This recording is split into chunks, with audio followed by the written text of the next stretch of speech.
অথচ মানুষ একটু পাওয়ারে পাইলেই আল্লাহরে ভুলে যায়, মোটে ক্ষমতা পায় না পায় না পায় না। ৩-৪ বার মেম্বারিতে দাঁড়াইয়েছে, ফেল করেছে। এবার যে কোনো কায়দায় একটা এমপির নমিনেশন পাইছে, পাশও করে গেছে। চেয়ারে বসেই হাজারো জনতাকে নিয়ে বলে ভাতে মারবো পানিতে মারবো, তারপরে বলে চুপাইয়ে চুপাইয়ে মারবো। অথচ একটা বারও জানে না যে ওর কপালে ভাত আছে না নাই। কি কায়দায় বলতেন, আমরা পালাবো না, আমরা পালানো জাত নই, আমরা 41 সাল পর্যন্ত থাকবো।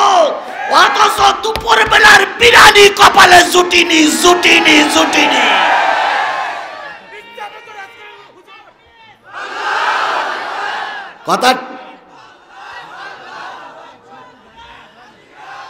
কথা ঠিক না বেঠিক? আরো জোরে বলেন, কথা ঠিক না বেঠিক?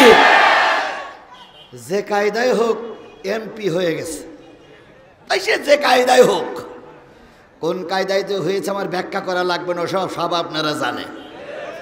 তো যে কায়দায় হোক এমপি হয়ে গেছে। পরের দিন সম্বর্ধনা হচ্ছে, বহুত ফুলের মালা, মঞ্চে দাঁড়িয়ে বলতেছে যে নির্বাচন হয়ে গেছে, এরকম সুষ্ঠু নির্বাচন পৃথিবীর ইতিহাসে আর কেউ দেখেনি। এই মাইকের আওয়াজ কুকুর শুনেছে। কুকুর ছিল বট গাছের নিচে শুয়ে। কুকুর মাথা উঁচু করে বলতে, কথাটা কি হইল? কালকে তো আমি ভোট কেন্দ্রের বারান্দায় শুয়েছিলাম, কেউ তো ভোট দিতে আসেনি। আর ও বলতেছে সুষ্ঠু নির্বাচন হয়েছে। কথা বলেন, কথা বলেন, কথা বলেন। সুষ্ঠু নির্বাচনের নামে মিথ্যা অপবাদ দিয়ে ফুলের মালা নিয়ে বাকবাকুম বাকবাকুম বাকবাকুম করলে আল্লাহ কয় মিথ্যা কথা বলে আজকে নিলে ফুলের মালা, কয়েকদিন পরেই জনগণ তোমার গলায় পরাবে জুতোর মালা। তাই হয়েছে না হয়নি? জোরে বলেন, তাই হয়েছে না হয়নি? যাদের কারণে 15.5 বছর বক্তারা তাফসীর করতে পারেনি, যাদের কারণে ইসলামের কথা বলতে যে ভয় পেতে হতো, তারা আজকে কুকুরের মতো লেজ কটাই নিয়ে পালিয়ে চলে গেছে। আর যারা 15 বছর জেল কেটেছে, তারা আজকে কোরআন নিয়ে গোটা বাংলাদেশ ঘুরে বেড়াচ্ছে। এ খেলা কার? আরেকটু জোরে বলেন, এ খেলা কার? আল্লাহ খেলা খেলেছেন, সেই আল্লাহর শুকরিয়াটা আসতে না জোরে? আবারও বলছি আলহামদুলিল্লাহ। প্রশংসা সবই কেবল তোমারি, প্রশংসা সবই কেবল তোমারি, রব্বুল আলামিন। দয়াল মেহেরবান করুণায়া ভুরান, দয়াল মেহেরবান করুণায়া ভুরান, আর কেউ নাই তুমি মালিক শেষ বিচারের দিন, শেষ বিচারের দিন। বিশ্ব মানবতার শ্রেষ্ঠ বন্ধু, সমস্ত নবী রাসূলদের শ্রেষ্ঠ রাসূল, যার আদর্শে আদর্শিত হয়ে আমি নিজেকে উম্মত বলে দাবি করেছি। কথা বলেন ঠিক না বেঠিক? আমার মাথায় টুপিটা কার সুন্নাত? আমার মুখের দাড়িটা কার সুন্নাত? আমার গায়ের জুব্বাটা কার সুন্নাত? আল্লাহ রব্বুল আলামিন বলতেছেন, কুল ইন কুনতুম তুহিব্বুনাল্লাহ ফাত্তাবিউনি ইউহিব্বুকুমুল্লাহ ওয়া ইয়াগফির লাকুম যুনুবাকুম আল্লাহু গফুরুর রহিম।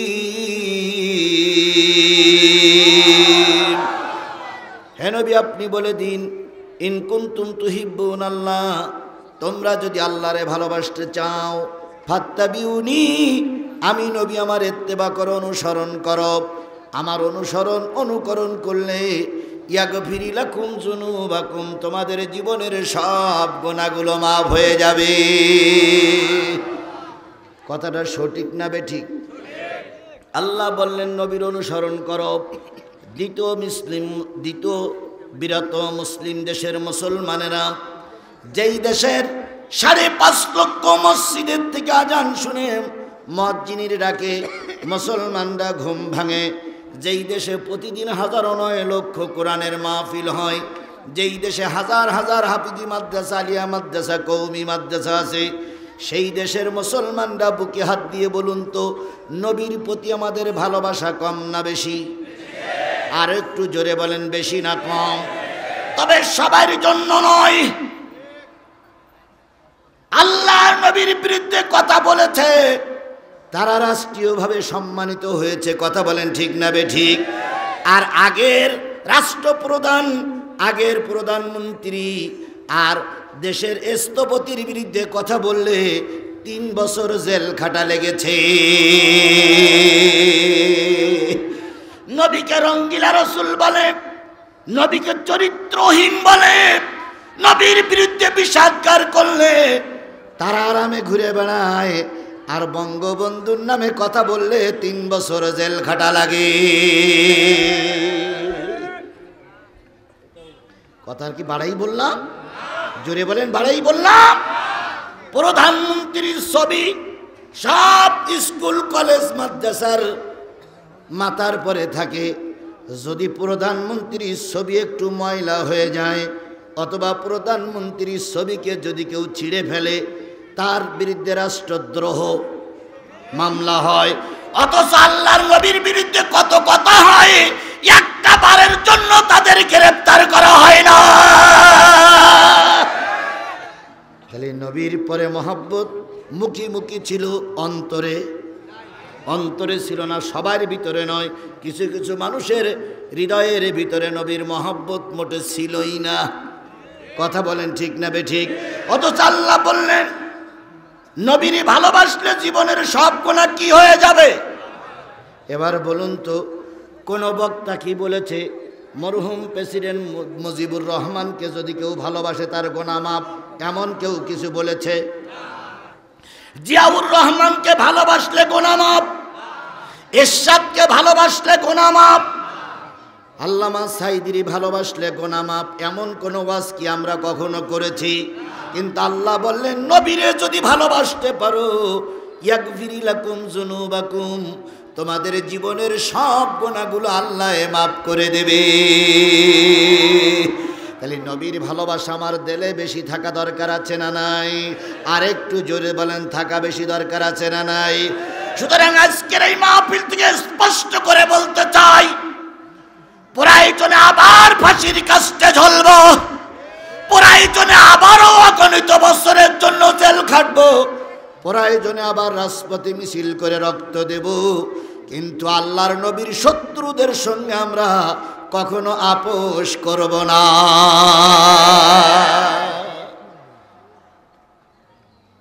কি কায়দায় বলতেছে, আমি পাশেই আসি, চট করে ঢুকে পড়বো, তাই না? একটা জিনিস সাদা কাগজে লিখে রাখো, যারা বাকবাকুম করতেছো, সাদা কাগজে লিখে রাখো, কোন জালেম পালিয়ে যাবার পরে আবার এসে সরকার গঠন করতে পারেনি। পৃথিবীর ইতিহাসে কোথাও কোনো নজির নাই। সুতরাং বাকবাকুম করে লাভ নাই, যেটা হয়েছে হয় ঠান্ডা মাথায় ধৈর্য ধরো, নতুবা তোমার নেতা যেদিকে গেছে সেদিকে তুমিও যাও। তোমার মতন অভদ্র লোক আমাদের দরকার নাই, দরকার নাই, দরকার নাই। সুতরাং রসুলকে বেশি ভালোবাসতে হবে, তাহলে ঈমান পাকাপোক্ত হবে। সেই রসুলের নামে দুরূদ আর সালাম সাল্লাল্লাহু আলাইহি ওয়াসাল্লাম। বন্ধুগণ, আপনারা সবাই বসে আছেন কি শোনার জন্য? সবাই মিলে খেয়াল করেন, কি শোনার জন্য বসে আছেন? যারা দোকানে আছেন পুতুল নাচ পুতুল নাচ না কি নাচ হচ্ছে, নাগরদোলা দেখতেছেন, বাদাম খাচ্ছেন, চা খাচ্ছেন, তাদের জন্য আমার সামান্য 5 মিনিটের নসিহত। সবাই খেয়াল করেন, মাইকের আওয়াজ যতদূর পর্যন্ত যাচ্ছে সবাই 5টা মিনিট খেয়াল করেন। আল্লাহ রাব্বুল আলামিন বলতেছেন, ওয়াইজা কুরিয়াল কোরআন ফাসতামিউ লাহু ওয়া আনসিতু লাআল্লাকুম তুরহামুন। যখন তোমাদের সামনে কোরআন পড়া হবে, তখন কোরআনের আলোচনাগুলো চুপচাপ বসে বসে শোনো, আশা করা যায় আল্লাহ রহমত দিয়ে ভরে দেবে। আল্লাহর কথা সঠিক না বেঠিক? আল্লাহ বললেন চুপচাপ বসে বসে কোরআন শরীফ শুনলে রহমত করবে কে? আরেকটু জোরে বলেন রহমত করবে কে? আপনারা যারা দাঁড়িয়ে আছেন, যদি মনে করেন হুজুর রহমতের দরকার তাহলে বসে পড়বে না। যদি মনে করেন হুজুর রহমতের দরকার নেই, আমার যা নেকি আছে আমি জান্নাতে চলে যাব, কেউ ঠেকাতে পারবে না, তাহলে দাঁড়াই থাকেন অথবা চলে যান। কিন্তু যদি মনে করেন নেকির প্রয়োজন, যদি মনে করেন সওয়াবের দরকার, বসতে হবে। কিসের মাহফিলে? কার কথা? লাআল্লাকুম তুরহামুন। বসে বসে যদি আল্লাহর কোরআন তেলাওয়াত শোনো, আল্লাহ পাক বললেন রহমত দিয়ে ভরপুর করে দেওয়া হবে। তাহলে আমরা কোরআন শুনতে বসেছি কার রহমতের আশায়? আর একটু জোরে বলেন কার রহমতের আশায়? আর একটু জোরে বলেন কার রহমতের আশায়? সুতরাং রহমত ছাড়া কোনো মানুষ নাজাত পাবে? রহমত ছাড়া কোনো মানুষ নাজাত পাবে? আল্লাহ আমাদের রহমতের উদ্দেশ্যে বসার তৌফিক দান করুক। সকলে মিলে বলুন আমিন। আর একটু জোরে বলেন আমিন। এবার চলুন আল্লাহর রসুলের হাদিসে যাই। নবীজি বলেন মান কারাল কোরআন ফাস্তাজহারাহু ফাহাল্লা হালালাহু ওয়া হাররামা হারামাহু আদখালাহুল্লাহুল জান্নাহ ওয়া ইয়াশফাউ ইয়াউমাল কিয়ামাতি আশারাতিন কুল্লুহুম কদ ওয়াজাবাত লাহুমুন নারা। যেই ব্যক্তি কোরআন পড়বে, কোরআনের আলোচনা নিজের 3.5 হাত বডির পরে আমল করবে, চালু করবে, ওই ব্যক্তি মৃত্যুর সাথে সাথে আল্লাহর জান্নাতে প্রবেশ করবে। আপনারা জান্নাতে যেতে চান না জাহান্নামে যেতে চান? কারা কারা দোজখে যেতে চান একটু হাত তোলেন তো ভাই। বাবা এক কান পাইছি ভাই, দোজখ ছাড়া উপায় নাই। জি না বুঝে দোজখে যেতে চান কেউ? তাহলে আল্লাহ নবী বলেন যারা কোরআন শুনবে, কোরআন থেকে আমল করবে, ওই ব্যক্তি মরার সাথে সাথে কোথায় যাবে? জান্নাতে যাবে। শুধু একা একা জান্নাতে যাবে না, নিজের পরিবার থেকে 10 জন লোক নিয়ে জান্নাতে যাবে। কোন 10 জন লোক? যেই 10 জন লোক জাহান্নামে চলে গেছে, ওই 10 জন লোককে নিয়ে একজন আল্লাহওয়ালা মানুষ জান্নাতে যেতে পারবে। তাহলে যারা দাঁড়িয়ে আছেন, যদি জান্নাত পেতে চান কোরআনের মাহফিলে বসুন। যারা বসে আছেন তারা প্রতিজ্ঞাবদ্ধ হতে হবে, কোরআনের মাহফিল শেষ না করে বাড়ি যাব। আরো জোরে বলেন কোরআনের মাহফিল শেষ না করে বাড়ি। আল্লাহ আমাদের সবাইকে কবুল করুক। আল্লাহ আমাদের সবাইকে কবুল করুক। যাদের হৃদয় আছে আল্লাহর ভয়, তারা কভু পথ ভুলে যায় না, তারা কভু পথ ভুলে যায় না। আল্লাহর প্রেম ছাড়া এই দুনিয়ায় কারো কাছে কোনো কিছু চায় না। রাতের আধারে যারা সেজদাতে রয়, দু চোখের অশ্রুতে নদী যেন বয়। ছলনার হাত চানি যতই আসুক, ছলনার হাত চানি যতই আসুক, পিছনে ফিরেও তাকায় না। যাদের হৃদয় আছে আল্লাহর ভয়, তারা কভু পথ ভুলে যায় না। কিছুক্ষণ কবুল করুক। সকলে মিলে বলুন আমিন। আর একটু সামনে যান। আল্লাহ বলতেছেন এটা কিসের মাহফিল বলেন তো? ওয়ালাকাদ জারানা লি জাহান্নামা কাসীরাম মিনাল জিন্নি ওয়াল ইনস। ভালো করে খেয়াল করুন। আওয়ামী লীগের ভাইরা খেয়াল করুন, বিএনপির ভাইরা খেয়াল করুন, জামাতের ভাইরা খেয়াল করুন, হেফাজতের সরমনার ভাইরা খেয়াল করুন, জাতীয় পার্টির ভাইরা খেয়াল করুন। আল্লাহ রাব্বুল আলামিন বলতেছে ওয়ালাকাদ জারানা লি জাহান্নামা কাসীরাম মিনাল জিন্নি ওয়াল ইনস। যেদিন জাহান্নাম দেখা যাবে, জান্নাত দেখা যাবে, সেদিন একদল মানুষকে আল্লাহ পাক জাহান্নামে ভরে দেবে। যারা জাহান্নামে যাবে, অনেকগুলো দোষের ভিতরে একটা দোষ, লাহুম কুলুবুন লা ইয়াফকাহুনা বিহা, তাদের অন্তর আছে কিন্তু অন্তরে জায়গা নাই। কিসের জায়গা নাই? আরো জোরে বলেন কিসের জায়গা নাই? তাহলে আমি কিসের আলোচনা করার জন্য বসেছি? এই কোরআন যাদের দিলে ভালো লাগবে না, আল্লাহর ভাষায় কার কথা? আচ্ছা, এই লোকটা যদি হাজী সাহেব হয়, দিলের ভিতরে কোরআন ভালো লাগে না, আল্লাহ বলে দিল ওটা জাহান্নামী। যদি ওই লোকটা আলেম হয়, দিলের ভিতরে আল্লাহর কোরআন ভালো লাগে না, এমন এমন মুনাফিক আলেম আমার সমাজে 2-4 জন আছে না নাই? আল্লাহ বলল যাদের দিলের ভিতরে কোরআন নাই, ওই দিলটা যাবে কোথায়? আয়ুনুল্লাহ ইউবসিরুনা বিহা, তাদের চোখ আছে কিন্তু চোখ দিয়ে দেখে না। কি দেখে না? জোরে বলেন, কি দেখে না? ওরে না রে ভাই, কোরআন দেখে না, না শুধু কোরআনওয়ালাদেরও দেখে না। এখন তো কিছু মানুষ একটু ভাব দেখাচ্ছে, মনে করতেছে আমি দরবেশ হয়ে গেছি, কিন্তু এখান থেকে 5 মাস আগে এই লোকগুলো আলেমদের সহ্য করতে পারত না। রাস্তা দিয়ে একজন মুরব্বী হুজুর যাচ্ছে, ওনারা 2 জন সরকারি দলের লোক চা খাচ্ছে, একজন আর একজনের ঠেসমেরি করে দেখ, ওই সেই জামগ্রামে সেই রাজাকার যাচ্ছে।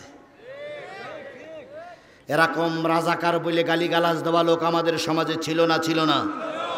রাজাকারকে একটা অপবিত্র বাক্য মনে করতো ওরা। কথা বলেন ঠিক না ঠিক? আমি তাদের বাক্যের সঙ্গে মিলাইয়ে বলি, রাজাকার যদি অবৈধ শব্দ হয়, অতীতের ইতিহাসে ফিরে যাও তো, তোমার বাবার বিয়েটা কে পড়িয়েছিল? অতীতের ইতিহাসে ফিরে যাও, তোমার দাদার বিয়েটা কে পড়িয়েছিল? যদি রাজাকার অবৈধ হয়, আর ওই অবৈধ রাজাকারে যদি তোমার দাদার বিয়ে পড়াই থাকে, তাহলে তোমার দাদার আর দাদির বিয়ে ছিল অবৈধ। রাজাকার যদি অবৈধ হয়, তোমার বাবা তোমার মার বিয়ে পড়াইছিল কোন রাজাকার? রাজাকার যদি অবৈধ হয়, তোমার বাপ মার বিয়ে ছিল অবৈধ। তুমি অবৈধ মায়ের 4 সন্তান। রাজাকার বলে গালিগালাজ দাও, আন্দাজ পাও না? রাজাকাররা যদি সব জোট করে জানাজা পড়া লোক খুঁজি বাবা না, ওই কৃষ্ণ বাবুর নেস্টেবে জানাজা পড়ার জন্য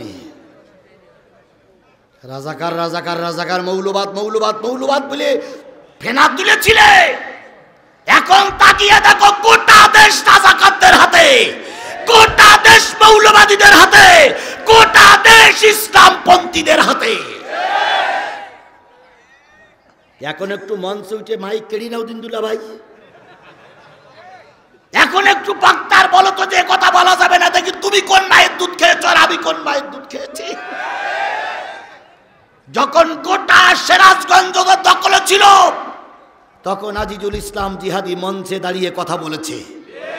কারোর বাবার শক্তি হয়নি আমার কাছ থেকে মাইক কেড়ে নেবার। আর এখন ডাইনে বামে পিছনে সামনে সব আমাদের লোক। মাইক কারা তো দূরের কথা, চোখ মোটা করে কথা বলি, চোখ তুলে ভারতে পাঠিয়ে দেওয়া হবে।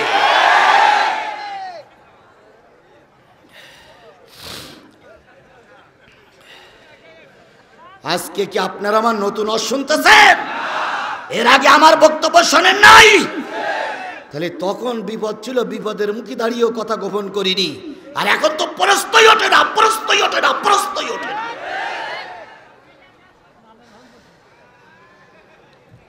আল্লাহ আমাদের সবাই এবারে রহমত করুক।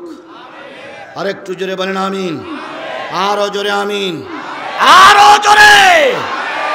আল্লাহ রাব্বুল আলামিন বললেন, যেই ব্যক্তি হুজুর দেখতে পারে না, মসজিদ দেখতে পারে না, মাদ্রাসা দেখতে পারে না, সে যাবে কোথায়?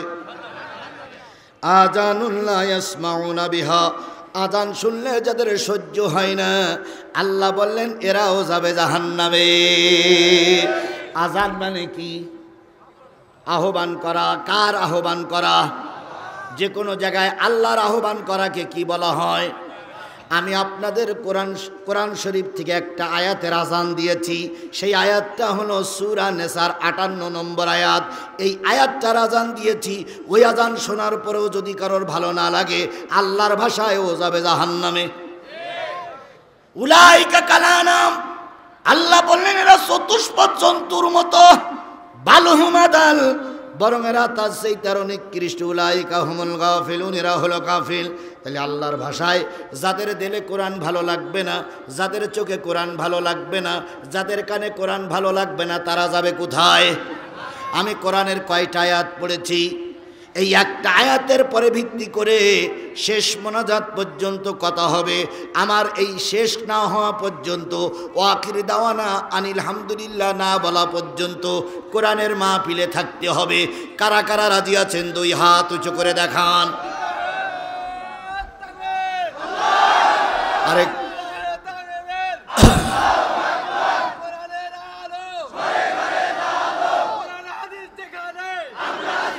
আল্লাহ এই হাতগুলোরে কবুল করে নিক, সকলে বলুন আমিন। দিকে দিকে আজ শুধু হয় না রাজপথে রক্তের বন্যা, দিকে দিকে আজ শুধু হয় না রাজপথে রক্তের বন্যা, তবু সত্যের কথা মোরা বলবই, জিহাদের ধ্বনি মোরা তুলবই।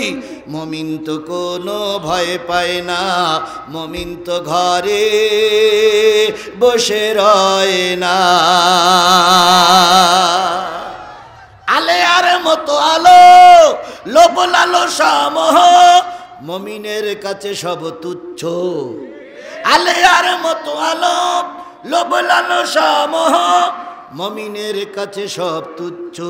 ফাঁসির রশি তারা পড়বে গলে, ফাঁসির রশি তারা পড়বে গলে, মুমিন তো পিছু পা হয় না।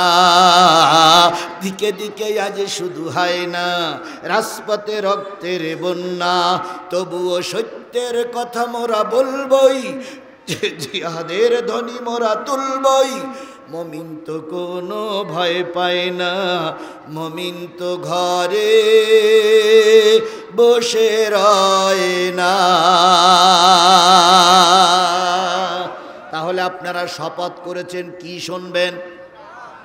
আমিও শপথ করেছি কি বলবো। তাহলে চলুন আমরা কোরআনের ভিতরে ঢুকে পড়ি। কোরআন দিয়ে আলোচনা চলছে, কোরআনের ভিতরে ঢুকে পড়ি। আমি আপনাদের সামনে তেলাওয়াত করেছি কোন সূরা, কয়টা আয়াত? এই আয়াতটা যখন নাজিল হয়, আল্লাহর নবী তখন মক্কারও প্রেসিডেন্ট, মদিনারও প্রেসিডেন্ট। সূরা নিসার 58 নম্বর আয়াত যখন নাজিল হলো, নবীজি তখন মক্কারও প্রেসিডেন্ট, মদিনারও প্রেসিডেন্ট। সুবহানাল্লাহ কি বলা যাবে? আর একটু জোরে বলেন সুবহানাল্লাহ কি বলা যাবে? আল্লাহর নবী মক্কার প্রেসিডেন্ট, মদিনার প্রেসিডেন্ট, কাজটা কি ঠিক? আরো জোরে বলেন কাজটা কি ঠিক? আমার মতে ঠিক না। নবী মানুষ আবার প্রেসিডেন্ট হবে কেন? নবী মানুষ আবার রাজনীতি করবে কেন? নবী মানুষ আবার ভোট চাবে কেন? নবী মানুষ থাকবে মসজিদে, গ্রামের লোকের পেট ব্যথা হইছে, জেল লাগিছে, দেবে ফু, তারপরে মসজিদে বসে জিকির করবে লা ইলাহা ইল্লাল্লাহ, লা ইলাহা ইল্লাল্লাহ, লা ইলাহা ইল্লাল্লাহ। কারোর কিছু কব না, ভাগ পালি ছাড়বো না, মেয়ে গেছে কলেজে, ইফটিজিং হয় না, লা ইলাহা। এর জন্য কি নবীর আগমন? জোরে বলেন এর জন্য কি নবীর আগমন? তাহলে নবী দেশের প্রেসিডেন্ট, কাজটা কি ঠিক? জোরে বলেন কাজটা কি ঠিক? তাহলে নবী যদি প্রেসিডেন্ট হয়ে কাজটা ঠিক হয়, আলেমরা নবীদের কি? আরেকটু জোরে বলেন আলেমরা নবীদের কি? তাহলে নবীর অরে রাজনীতি করবে, তুমি বেটা চোখ গালাও কেন? আবু জেহেল চাইনি নবী দেশের কি হোক? আবু জেহেলকে চেয়েছিল নবী দেশের প্রেসিডেন্ট, আবু জেহেল চেয়েছিল। তাহলে আজকেও যারা চাচ্ছে না যারা আলেমরা দেশের প্রেসিডেন্ট হোক, নিশ্চয় ওরা আবু জেহেলের উত্তরসূরি, নিশ্চয় ওদের শরীরে আবু জেহেলের রক্ত।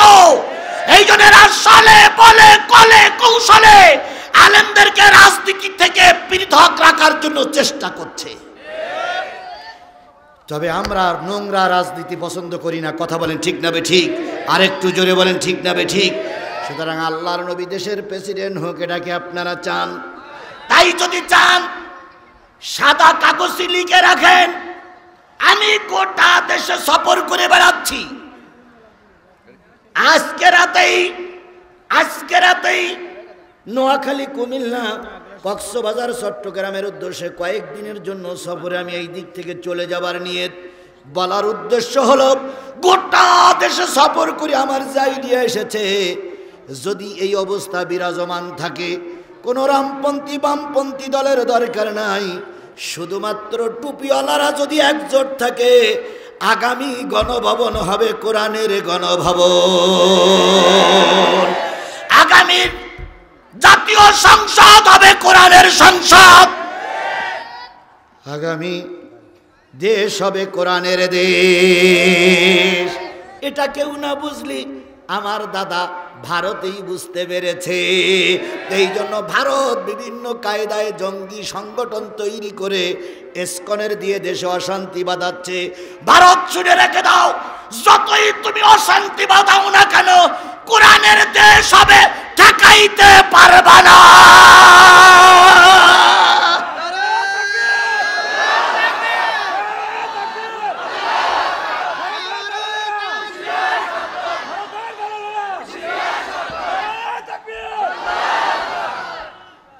কি কায়দায় বলতেছে চট্টগ্রাম দখল করব। বেটা তোর যদি পাতাম তো তোর জিব্বাটা টেনে ছিঁড়ি ফেলতাম। চট্টগ্রাম দখল করবি, চট্টগ্রাম তোর বাবার পৈতৃক সম্পত্তি, তুই চট্টগ্রাম দখল করবি? এটা স্বাধীন সার্বভৌম একটা দেশ, কথা বলেন ঠিক না বেঠিক? স্বাধীন সার্বভৌম দেশের শুধু চট্টগ্রাম বিভাগ নয়, বাংলাদেশের 1 ইঞ্চি জায়গা ভারতকে দখল করতে দেওয়া হবে না, হবে না, হবে না। ভারত শোনো, আল্লামা সাঈদীর বক্তব্যটা আবার রিলে করতেছি। আল্লামা সাঈদী যে বক্তব্য দিয়েছিলেন সেটাই বলতেছি। ভারত, তোমার অনেক সোলজার আছে, তোমার দেশ অনেক বড়, তোমার অনেক মারণাস্ত্র আছে, পারমাণবিক বোমা আছে। আমার দেশে পারমাণবিক বোমা নাই। তোমার কোটি কোটি টাকা বোমা আছে, কিন্তু আমার তাও নাই। কিন্তু আমার যা আছে তোমার তা নাই।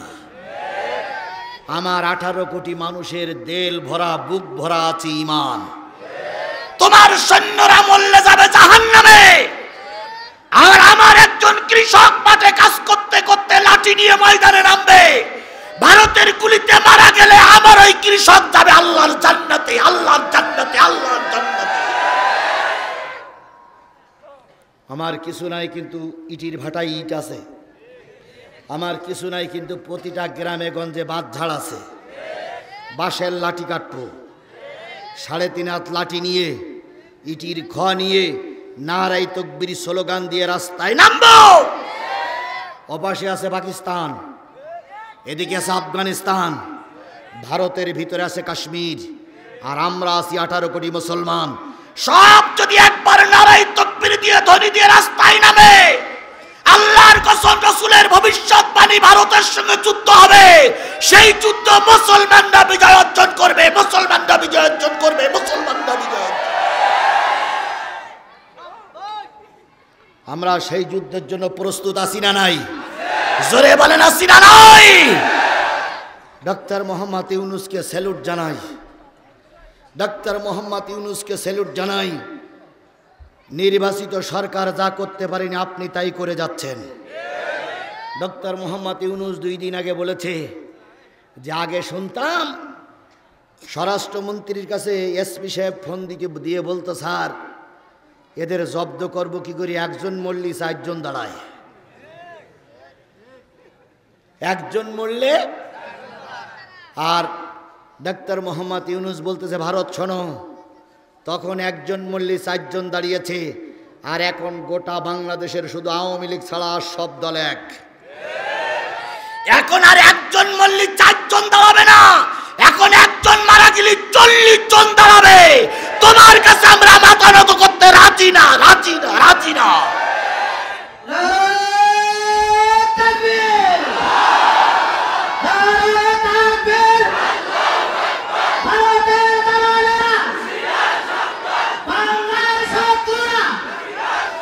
আমার আপনারা কি ভয় পাচ্ছেন?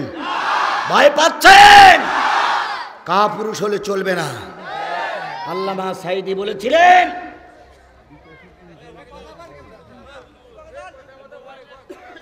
আল্লামা সাঈদী বলেছিলেন, এমন সময় আসবে পালানোর জন্য ইঁদুরের গর্ত খুঁজে পাবা না। হয়েছে না হয়নি? হয়েছে না হয়নি?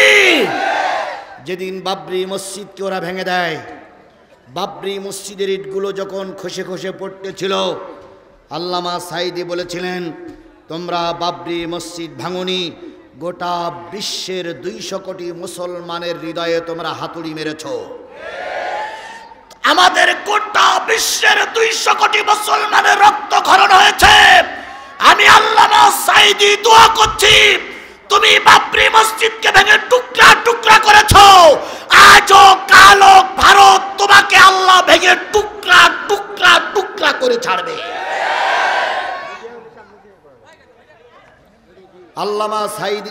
আল্লামা সাঈদীর সব আমি দেখতেছি আল্লামা সাঈদীর সব কথাগুলো সত্যে পরিণত হয়েছে না হয়নি? আল্লামা সাঈদী বলেছিলেন, উত্তর গগনে কালো মেঘ জমেছে।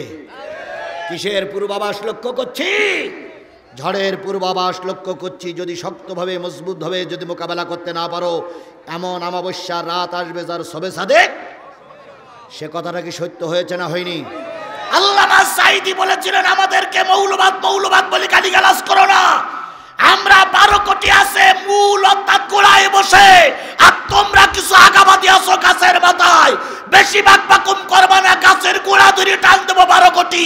মামুর বাড়ি দিল্লি যেয়ে পড়বা, কিয়ামতের আগে আর আসতে পারবে না। কথা কাজে লেগেছে না লাগেনি?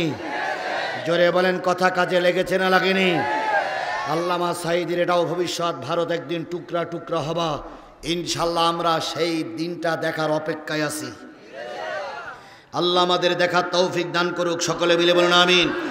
এই আয়াত যখন নাজিল হলো, রাসূল তখন মক্কারও প্রেসিডেন্ট, মদিনারও প্রেসিডেন্ট। আল্লাহ কি যন্ত্রণায় পড়লাম।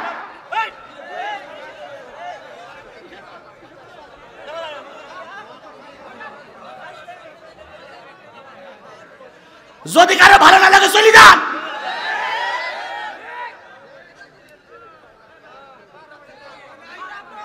আপনাদের যদি ভালো না লাগে গো আউট। 2-4 জন লোক চলে গেলে আমার কিছুই হবে না, কিন্তু আমার ওয়াজের ভিতরে ভাঙন সৃষ্টি করেন না। জনগণ যদি খেপে যায়,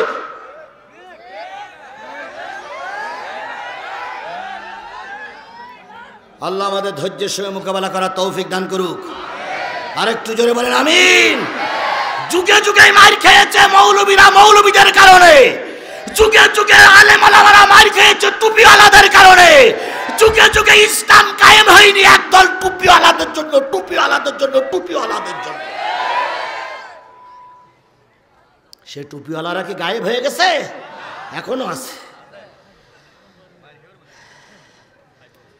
আমার ভাইরা, আয়াত যখন নাজিল হলো, রসুল তখন মক্কারও প্রেসিডেন্ট, মদিনারও প্রেসিডেন্ট।